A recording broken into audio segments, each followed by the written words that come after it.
Ayan, nagbabalik ang schoolmates at nandito pa rin tayo sa Nemesio Ayabot Senior High School sa Makati. Ayan, I love the energy. Katatapos lang ng lunch. Ayan, okay. So schoolmates, paalala lamang po na ang debating ito ay plataforma upang marinig ang iba't ibang pananaw ng mga kabataan. At dahil dito ay isang academic exercise, hindi ito agad nangangahulugan na ito rin ang kanilang personal na paniniwala. Kaya hinihiling namin ang paggalang ng bawat panig at bukas na pag-iisip sa bawat argumento. Alamin naman natin ang rules at mechanics ng ating debate. Let's all watch this. May dalawang teams na maglalaban, ang Team Pro at Team Con, na may tig-tatlong miyembro. Ang team leaders ang unang sasalang sa ating debate. Para sa bawat tanong, may 3 rounds or lives ang bawat isa, na may 30 seconds per speaker per round. Kapag sobrang intense at walang gustong magpatalo, we activate the bonus round. 1 minute and 30 seconds yan na free flow discussion. Meaning, bahala na magsagutan ang magkabilang panig. Pero kung halimbawa, hindi na makarebat ang naunang debater, pwede siyang mag-buzz para palitan ng ibang team member. Ito ang twist. Bilang mga host, may kapangyarihan kaming mag-buzz sa gitna ng laban. Kung medyo off, boring, o hindi kami satisfied sa sagot ng sinumang debater, we can buzz you out at papalitan ng ibang team member. Kaya make sure na hindi lang matalino ang sagot nyo. Dapat klaro, direkta, at convincing. Bring your best arguments.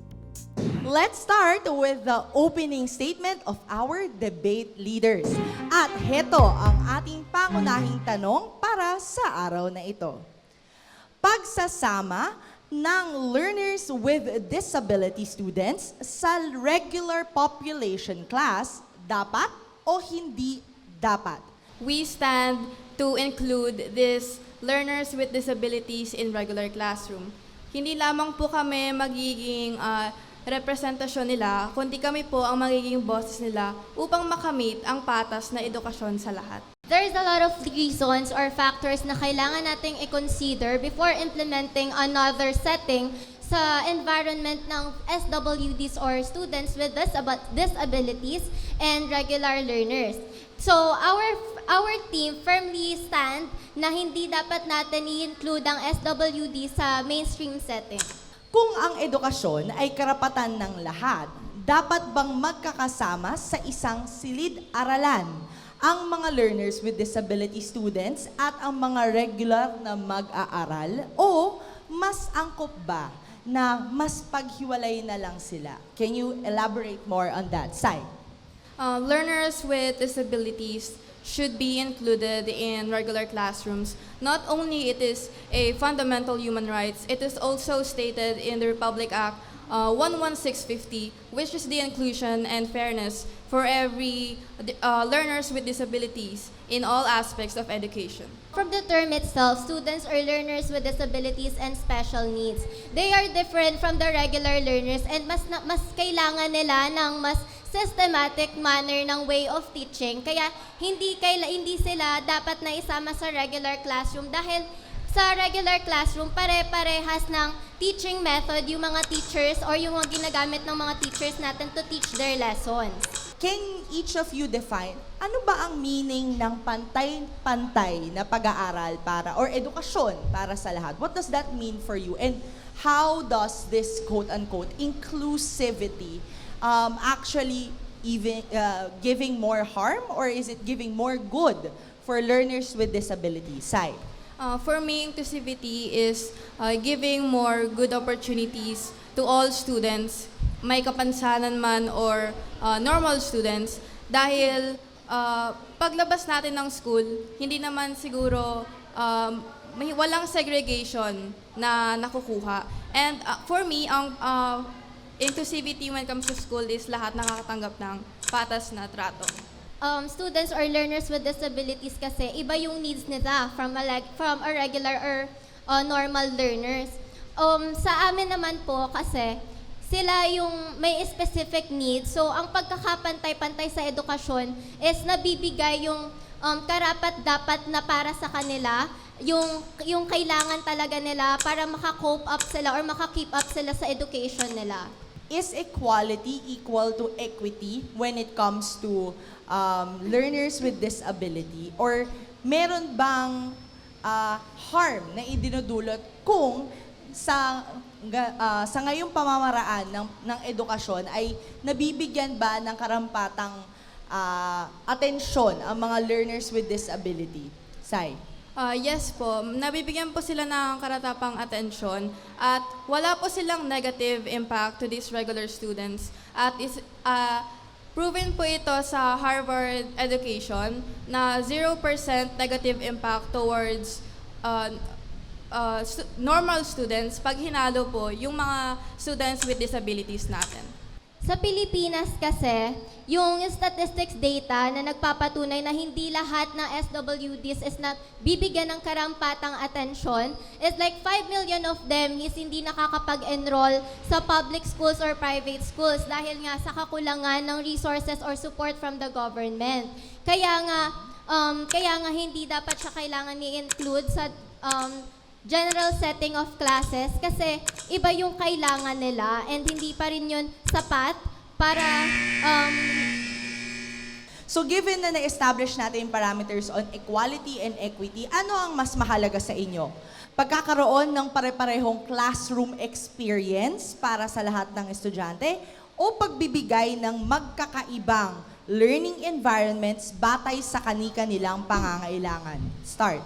Para sa akin po is kailangan mas matimbang yung pagbibigay natin ng needs nila kasi gaya ng sabi ko kanina, iba-iba yung needs ng mga students or na students with disabilities or learners with special needs. Kaya from the term itself, they have or meron silang mga pangangailangan na hindi nabibigay ng normal setting ng classroom.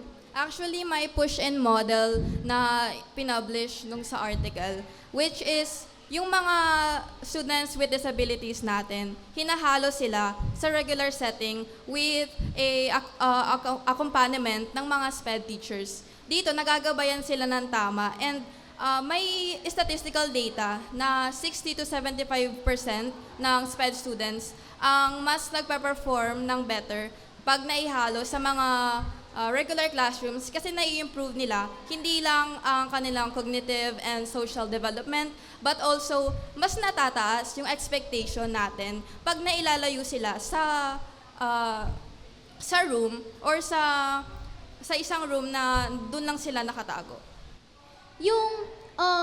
Yung statistics naman kasi na yan, hindi yan pang general or specific lang din yung nangyari or yung kung saan man yan kinuha. Kasi nga, gaya ng pagkakasabi ko kanina, hindi lahat ng SWD. So you're saying Alright, maraming salamat. Palit tayo. Kessie and si Izaw. Kung hindi pa sapat ang training ng mga guro sa paghawak or you can also debunk this, are you thinking na enough na ba ang training ng ating mga guro sa paghawak ng mga mag-aaral na may iba't ibang pangangailangan? Dapat pa rin bang ipatupad ang full inclusion upang pilitin ang sistema na magbago? Or, let's stick back to the old ways at hintayin maging handa muna yung mga schools bago natin itong gawing pamantayan? For me is hindi sapat yung training ng mga guro. But there are teachers, they are professional. So, yung mga professional need na sila ay maging adaptive or maging flexible since they are the foundation of education. So, kung sila ay lack of knowledge, dapat meron silang basic knowledge or kahit basic knowledge man lang sa pag-handle ng mga learners with disabilities.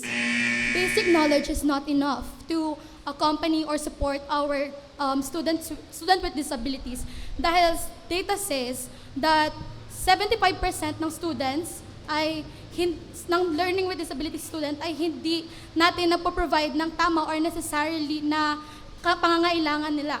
So, by the second by the EDCOM 2, it states that students with disabilities should not be in mainstream or regular classes because not everyone can cope up with it. Okay. But, yung basic knowledge po na yun is kahit papaano, kaya po nito na i-handle yung mga learners with disabilities. Lalo na, since tayo is nagde-develop pa lang din yung ating bansa sa ganitong educational system, mas kailangan natin na pagtuon ng pansin yung mga learners with disabilities na i-accommodate yung mga needs nila.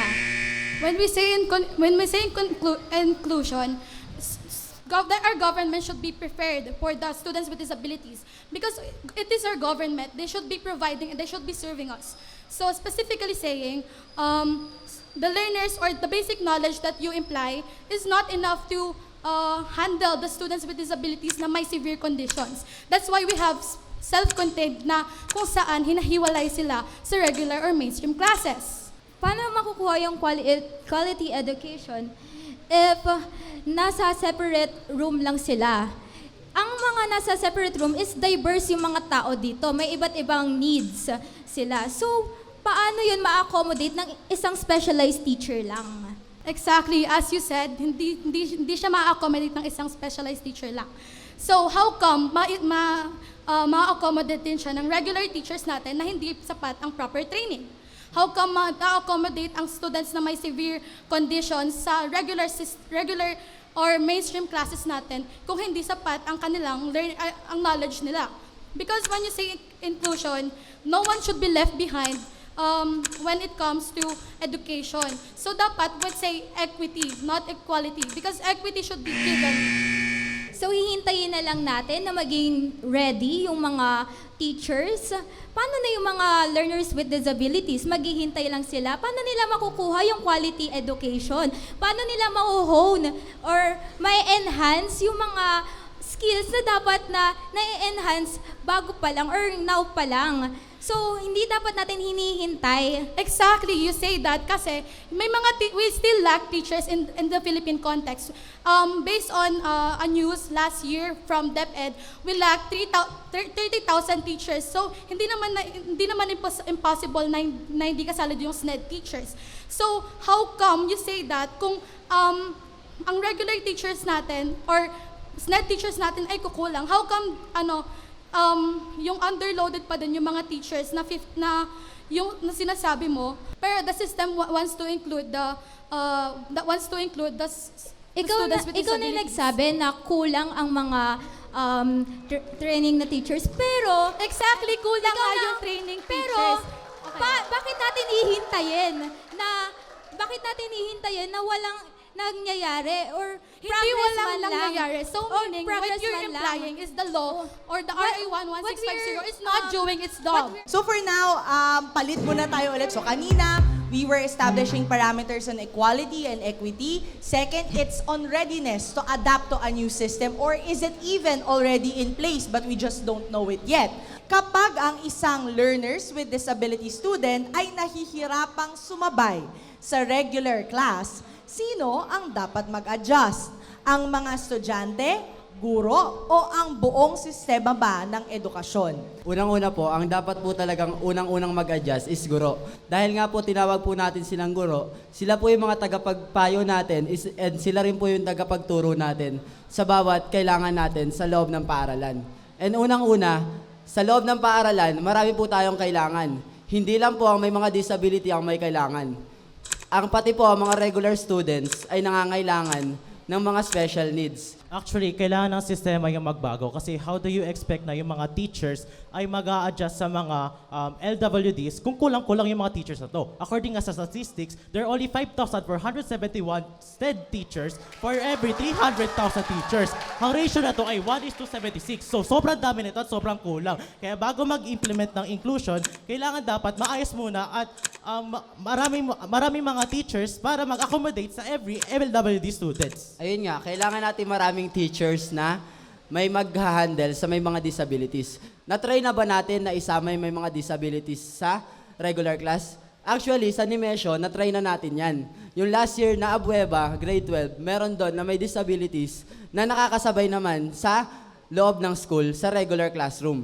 Ayon yan sa mga naging teacher nila. At ngayon, sa ngayon na taon natin, may kasama rin tayo with disabilities na sumasabay sa regular classroom. But it's only pertaining to one disabilities, which is physical disabilities. There are also other disabilities, hindi lang physical disabilities. And kapag ipuput natin ang isang LWD sa regular classes, it can be a form of discrimination. Kasi sa regular classes, hindi nila ma-accommodate yung mga special needs na maibibigay ng mga SPED centers or ILRCs. Kaya nga, sabi sa isang pag-aaral na pag sinama ang may disabilities sa regular class, ay magkakaroon ng 1 to 2 hours na therapy session or class para sa kanilang mga special needs. Special needs. Dahil nga, sabi nga dito sa isang act na sinasabi na kapag mas nakakahalubilo nila ang mga normal na estudyante, ay mas na-expose sila sa normalization. So, mas na-adapt nila yung normal na pag-iisip or normal needs nila na dapat gawin. We are forcing them to adapt sa mga general education system kung saan hindi naman talaga designated yun para sa kanila. So sa usapin ng social development, mas nakakabuti ba sa isang differently abled learner ang araw-araw na pakikisalamuha sa regular population? Do you have that specific example? I need examples. O mas mahalaga ba muna ang pagkakaroon ng environment kung saan lubos siyang nauunawaan at nasusuportahan? Go! Yes, napapanatili po yung ano. Dahil po ayon sa Philippines Journal, International Philippines Journal, ay 30%, bahagyang bumaba ng 30% ang anti-bullying sa loob ng classroom. Sa loob lang yun ng 2 taon. Kung i-estimate natin yun ng 5 years, maaaring bumaba ng 80% yung bullying sa loob ng classroom. And yun nga, pag mas nakakasalamuha ng araw-araw ng normal na bata, ang may special needs, ay mas na-normalize yung pagiging. That's a hypothetical scenario because according to global statistics, ang mga nasa preschool learners sa Finland ay 2 times as risk at bullying. Sa South Korea naman, at 4 times sila at risk at bullying. Sa Philippines, ayun yung pag-aaral. Because there are And first world ayun din countries yung and sinasabi Philippines na a third world country. araw-araw, Kung ang first world country ay sa marami araw-araw ng na cases na bullying sa mga SWDs, ng paano mga pa nga yung mga bata? third world countries na mahirap at hindi maayos ang allocation of funds? Meron tayong Yes. corruption dito. Sa Ayun. first world countries, maayos ang sistema ng pag-allocate ng budget. Sa third world countries, magulo-magulo dito. Magulong-magulo nga. Kaya nga, dapat natin bigyan ng tamang sistema para hindi Paano natin maging sila magulo. mabigyan ng tamang sistema kung sobrang gulo ng sistema dito sa bansang to? Hindi mo masasabi na magulo pag sinama sila sa loob ng classroom. Kasi nga, hindi pa natin nasusubukan. Pero may mga school na nasumusubok. Okay, maraming salamat Jace and Shiroy. Schoolmates, mas lalalim pa yung talakayan natin, so don't worry, we still have a few more questions later. Kaya huwag kayong aalis at magbabalik pa ang Schoolmates.